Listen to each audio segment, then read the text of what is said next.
Demək, IGF hormonu var, yəni somatotrapin hormonudur bu. Boy hormonudur normada. Amma indi artıq baxıram ki, bu belə dəbə düşüb.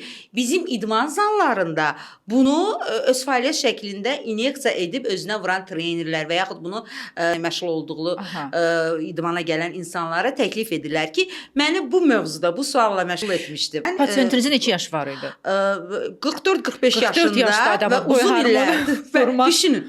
Nə qədər doğrudur. Əslində burada necədir vəziyyət? Yəni indiyə qədər idmançılar testosteronu da belə vururdular, bilirsiniz. Testosteron əslində hamı düşünür ki, kişi hormondur. O çox lazımlı bir hormondur ki, halbuki həm də qadınlara lazımdır. Təbii. Bunu da sonra danışarıq. Amma müəyyən yaşdan sonra testosteron həm kişi bədəndə, həm qadın bədəndə azaldığı üçün, amma testosteronun funksiyası nə idi? Əzələ dəstəyidir. Əzələnin sanki qidasıdır. Amma idmana gələnlərin də ən əsas istəyi nədir? Minimum yağ qurudurlar, bədənin maksimum əzələ. Buna görə də bunu öz fəaliyyət şəklində süni sintetik testosteron vuraraq da edirdilər. İndi keçiblər boy hormonuna, IGF hormonuna, somatotrapinə.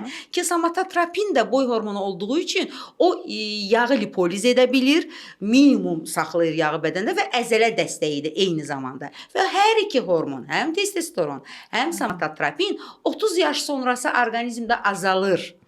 Yəni çox maddələr, çox deyək ki, vacib nutritlər orqanizmdə zaten azalır. Hormon olaraq da azalırıq. Ona qalsa qadınlar daha çox itkəyə gedir bu istiqamətdə, menopauza dövrü və s.